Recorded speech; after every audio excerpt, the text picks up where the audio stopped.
There's no mistake in our reservation for 7 people.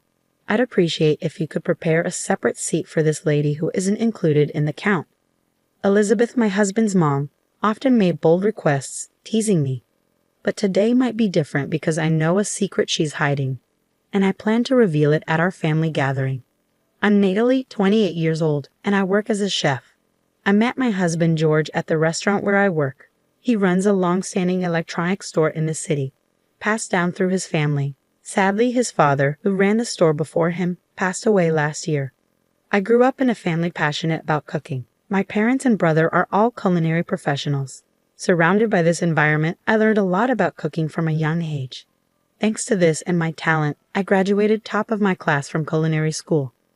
I used to be confident in my cooking skills, but marrying George made me doubt myself. We ended up living with his mom, Elizabeth, after his dad passed away.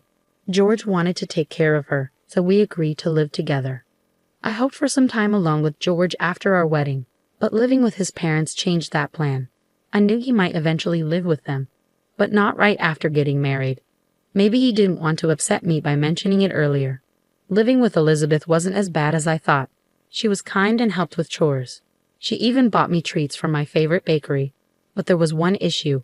Her cooking was too salty for my taste. She prepared our meals, but they were always too salty. I knew Elizabeth was from the northern regions, though I assumed her love for salty food might be typical there. I'd read in magazines and seen on TV that northerners often prefer saltier tastes. However, I knew it wasn't true for everyone, like my colleague at work who's also from the north but likes lighter flavors. Elizabeth's cooking didn't match what I expected. Her dishes were much saltier than what I'd heard or what my colleague liked. Her stew, for example, had such a strong sauce that it overpowered the natural colors of the ingredients. It felt like eating pure sauce sometimes. Elizabeth would encourage me to eat more, saying that if the food wasn't flavorful enough, it wouldn't be satisfying. I'd often wonder if this was the standard taste. Once my husband mentioned that the dish seemed lighter than usual, and Elizabeth said she adjusted it to my liking. But even then, I found it too salty. I couldn't help but think, this is considered light. I was shocked by what happened next. Eating Elizabeth's heavily seasoned food every day seemed to dull my taste buds. I started doubting my ability to taste properly, especially when cooking at work. Luckily, the head chef did the final taste checks, so it didn't affect the dishes much. But it worried me a lot. To deal with Elizabeth's cooking, I started making my own breakfast before she woke up. It helped me keep up at work, but it made her cold towards me. She started ignoring me when I greeted her in the morning. One evening, I asked her opinion on a dish I'd worked hard on. She questioned if I'd seasoned it right, saying cooking basics were important. She added more sauce, saying it needed more flavor. It made me feel like she thought I was being arrogant about my cooking skills. But I was just worried about health issues. I couldn't shake the feeling that there was a reason behind Elizabeth's sudden change in behavior. My husband has 2 older sisters who welcomed me warmly into their families from the start of our marriage. They even offered to help if I ever had any problems with their mother. Their support made me feel valued even though we were just getting to know each other. Their husbands were also friendly, which added to the family's warmth. Especially Emily, who has a delightful 5-year-old daughter. We were preparing for her big birthday celebration, and I happily agreed to help with the food. The table was filled with a variety of dishes, each colorful and inviting. Emily praised the spaghetti I made, saying her daughter loved it. Her appreciation made me really happy. She even thanked me for the delicious spaghetti with sparkling eyes. Emily also shared a stew she made, which she was a bit shy about. She encouraged everyone to try it, especially her daughter. Emily's daughter frowned and refused the spicy stew, saying it made her mouth burn. She asked for more water after trying a bit, but her glass emptied quickly. Then she commented that her mom's cooking was usually heavy on seasoning, and today's was even more so. Her mom got angry and stormed off, ending the party abruptly. I regretted offering to help with the cooking, especially since Emily's daughter's comment seemed to upset her mom. It felt unfair for our efforts to be criticized like that. That night, I wanted to apologize to Emily, but I couldn't find the courage. When I finally did, she responded coldly, telling me not to act superior because it wasn't my house. Her response was sharper than I expected. Life became increasingly difficult from the next day onwards.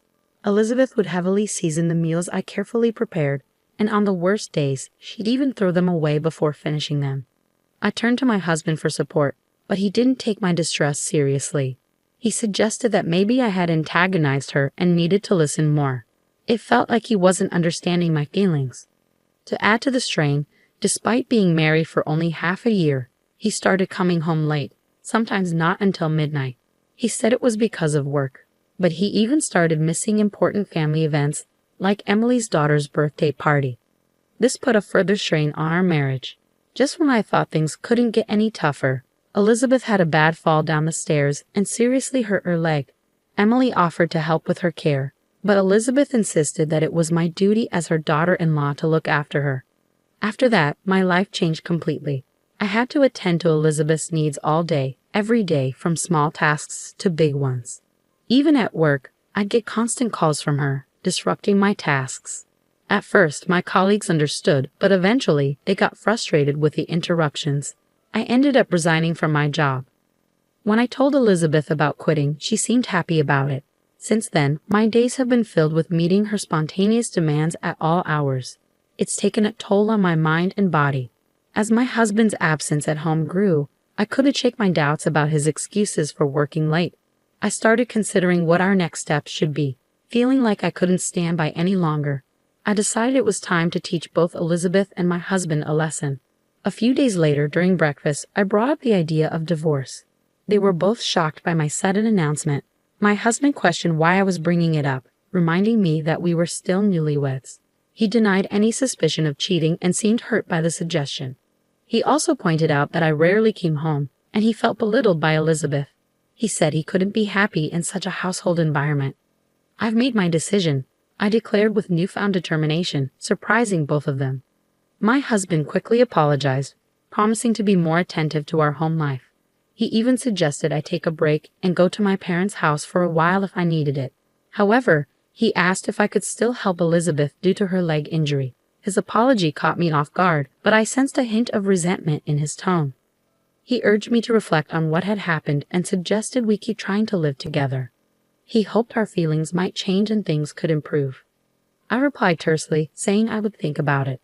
Their smug smiles revealed their shared bond as family. The atmosphere at home improved briefly with my husband coming home earlier, but it didn't last. He started staying out late again, and Elizabeth returned to her cold behavior. Despite her injury, she frequently left the house. When I questioned her actions, I uncovered a shocking truth. My phone rang incessantly one day, with calls from my husband and Elizabeth. They demanded to know why I had left Elizabeth alone. I explained that I was at my parents' house, as we had agreed it would be temporary. But something had gone wrong. Amidst the commotion, I heard Elizabeth's voice in the background. "I won't go back to that house. From now on, all communication should go through lawyers," I stated calmly before hanging up. For the next few days, I enjoyed the peace of my parents' home. They cooked my favorite meals, and I felt grateful for each one. In return, I cooked for them, and when my mother praised my cooking, tears of happiness filled my eyes. During this peaceful time, I got an unexpected message from someone I didn't want to hear from, Elizabeth. She apologized for her past actions and invited me to her upcoming birthday party. I didn't want to go, but the party was at a renowned restaurant, a rare luxury. I decided to attend and convey my intentions. Elizabeth was happier than I expected and shared the details. The day of the party arrived, and the venue was an upscale restaurant near the station. It had become popular among food enthusiasts because of a new chef trained in France. His dishes were acclaimed as authentically French, earning rave reviews from gourmets in the city. Upon arriving at the main entrance of the restaurant, I observed George and Elizabeth awaiting my arrival with what appeared to be a smug expression. The attendees of the party included Emily, her husband, and her children, constituting a small gathering of 8 individuals. Notably, the topic of divorce had not been disclosed to the attendees at this juncture. Shortly thereafter, Elizabeth approached the restaurant staff and requested confirmation of the reservation, which was indicated for 7 individuals. She subsequently requested a separate seat for me, indicating an implicit acknowledgement of my presence. As we settled into our seats and began dining, Elizabeth's comment about the spaghetti tasting like mine warmed my heart. Then, George mentioned how the restaurant's dishes had improved since the new chef arrived, especially recommending a forthcoming meat dish. As we eagerly awaited the arrival of the anticipated meat dish, Delicious smelling plates kept arriving at Emily's table. However, George and Elizabeth hadn't received anything yet. Elizabeth's frustration became apparent as she loudly questioned why their food was taking so long, drawing glances from nearby diners.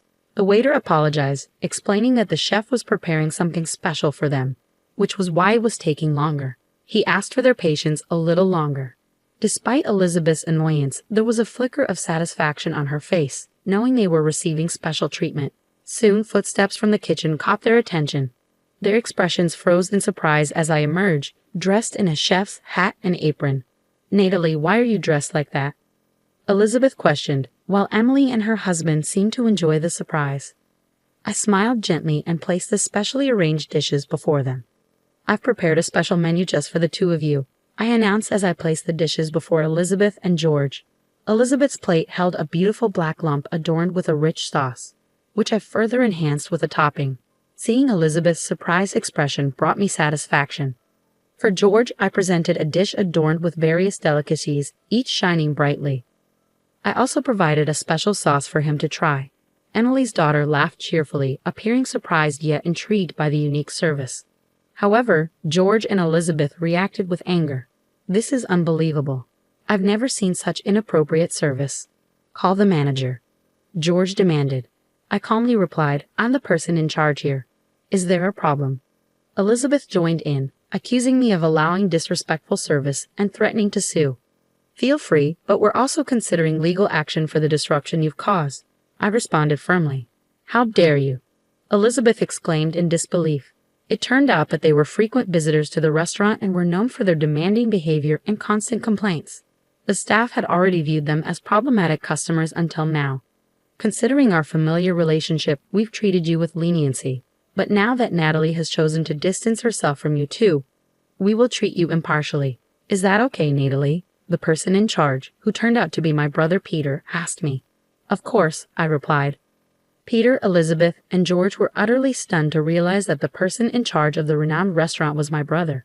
In reality, the restaurant's success was a result of Peter's diligent management and hard work. They had not been informed of this fact.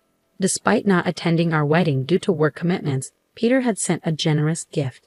He had never spoken with Elizabeth or George before, but he remembered their faces from pictures he had received from family gatherings he couldn't attend. "I couldn't go to the wedding, so I wanted to say hi when you came to visit, but every time you guys seem too busy with your friends," Elizabeth told George and Emily. They looked surprised. "We didn't know. Can you tell us more?"